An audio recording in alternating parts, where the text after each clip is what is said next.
तो ये tutorial specifically उन लोगों के लिए है जो विंडोज़ यूज़ कर रहे हैं और एल्प्स इंस्टॉल करना चाहते हैं using Windows subsystem for Linux यानी WSL। अब पिप इंस्टॉल एल्प्स या पिप इंस्टॉल पाई एल्प्स करने से पहले अगर आप WSL में नए हो और आपने कुछ रिक्वायर्ड चीज़ें पहले इंस्टॉल नहीं की हैं तो आपको कुछ एडिशनल पैकेजेस इंस्टॉल करने पड़ेंगे। ये ट्यूटोरियल अज्यूम करता है कि आपने WSL ऑलरेडी इंस्टॉल कर लिया है।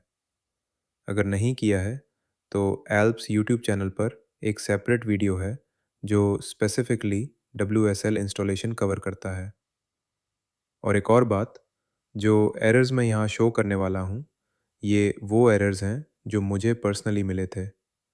अगर आपको सेम एरर्स नहीं मिल रहे तो हो सकता है ये ट्यूटोरियल डायरेक्टली आप पर अप्लाई ना करे।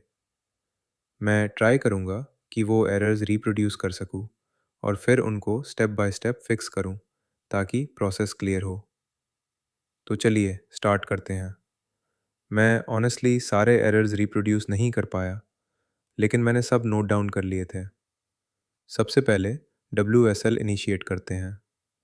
मेरे पास एक फ़ोल्डर है जिसका नाम एल्प्स है और मैं इसी फ़ोल्डर के अंदर काम करने वाला हूँ।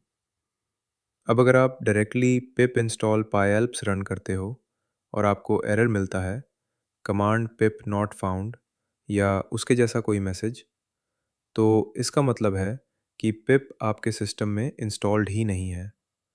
और अगर पिप इंस्टॉल्ड नहीं है तो ऑब्वियसली आपको पहले पिप इंस्टॉल करना पड़ेगा। उसके लिए कमांड है sudo apt install python3-pip। आप ये रन कर लो। मैं यहाँ रन नहीं कर रहा क्योंकि मेरे सिस्टम में ऑलरेडी इंस्टॉल्ड है, लेकिन ये कमांड पिप इंस्टॉल कर देगा। उसके बाद नेक्स्ट चीज़ जो आपको करनी होगी वो है venv इंस्टॉल करना ताकि आप वर्चुअल एनवायरनमेंट्स बना सको।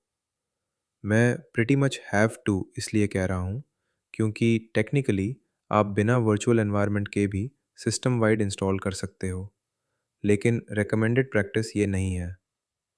अगर आप वर्चुअल एनवायरनमेंट क्रिएट नहीं करते और डायरेक्टली पिप इंस्टॉल पायल्प्स रन करते हो तो आपको लाइकली एक एरर मिलेगा जो ये सजेस्ट करेगा कि या तो आप APT से सिस्टम वाइड इंस्टॉल करो या फिर वर्चुअल एनवायरनमेंट बना के इंस्टॉल करो। और पाइथन 3.12 या उसके बाद के वर्जन्स में रेकमेंडेड अप्रोच वर्चुअल एनवायरनमेंट ही है। तो टेक्निकली ऑप्शनल है, लेकिन रियलिस्टिकली आपको यूज़ करना चाहिए।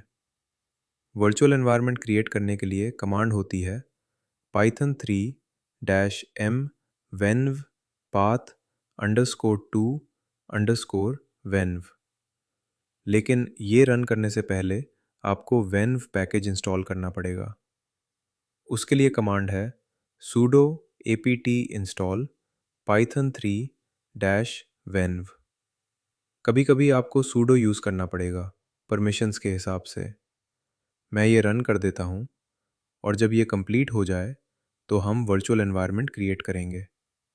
अब जब मैं path_2_venv की जगह alps_va लिख रहा हूँ, इसका मतलब ये है कि करंट डायरेक्टरी के अंदर एक नया फोल्डर क्रिएट होगा जिसका नाम alps_va होगा और उस फोल्डर के अंदर वर्चुअल एनवायरनमेंट की सारी रिक्वायर्ड फाइल्स आ जाएंगी।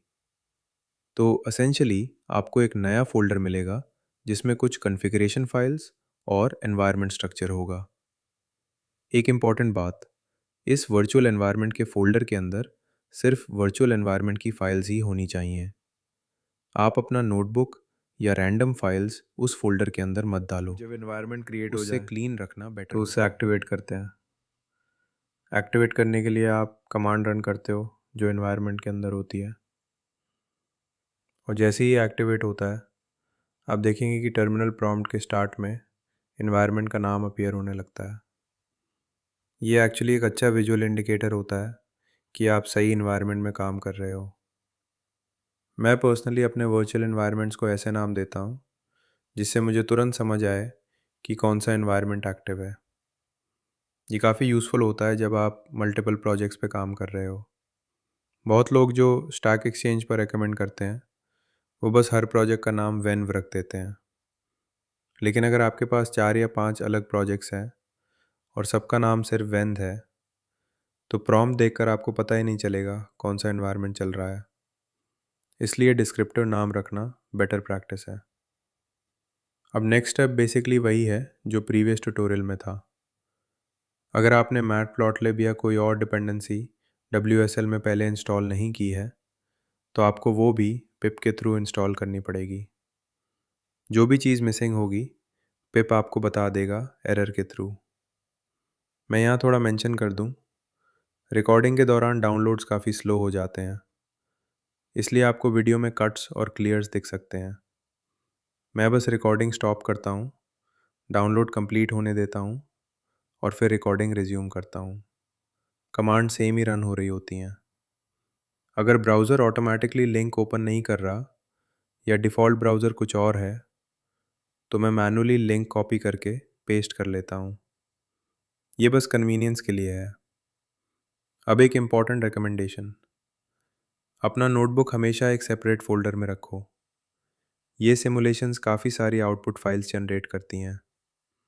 अगर सब एक ही डायरेक्टरी में होगा, तो वो क्लटर्ड हो सकता है।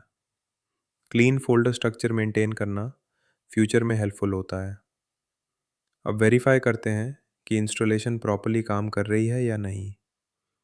हम सिंपली ट्राई करते हैं, import palps, import matplotlib। अगर ये दोनों बिना किसी एरर के इंपोर्ट हो जाते हैं, तो इसका मतलब सब डिपेंडेंसीज सही तरह इंस्टॉल हो चुकी हैं।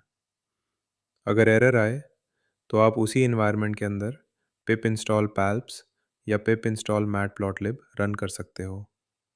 वर्चुअल एनवायरनमेंट एक्टिव रहना चाहिए जब आप ये कमांड्स रन करो। मैं ट्रबल शूटिंग के दौरान काफ़ी एक्सपेरिमेंट कर रहा था। कुछ चीज़ें ट्राई की, अनइंस्टॉल की, रीइंस्टॉल की, लेकिन फाइनल कॉन्फ़िगरेशन ये है जो अब काम कर रही है। तो होपफुली इस पॉइंट तक आपका सेटअप भी स्मूथली चल रहा होगा। एक लास्ट चीज़ मेंशन कर देता हूँ, अगर इस स्टेज तक सब प्रॉपर्ली काम कर रहा है, तो आप आगे वाला पार्ट इग्नोर कर सकते हो। लेकिन अगर अभी भी एरर्स आ रहे हैं, तो कुछ एडिशनल कमांड्स हैं जो मैंने ट्रबल शूटिंग के टाइम रन किए थे। मैं ऑनेस्टली श्योर नहीं हूँ कि उन कमांड्स की वजह से इशू सॉल्व हुआ था या नहीं। शायद कोइंसिडेंस था, लेकिन जस्ट इन केस मैं उन्हें मेंशन कर देता हूँ।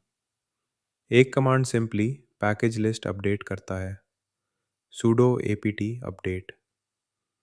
ये इंश्योर करता है कि आपके सिस्टम की package list up to date है।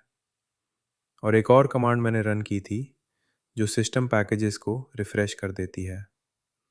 मुझे नहीं लगता कि मेरी स्पेसिफिक प्रॉब्लम उस वजह से थी, लेकिन मैंने रन किया और उसके बाद सब सही चलने लगा। तो प्रिकॉशन के लिए मेंशन कर रहा हूँ।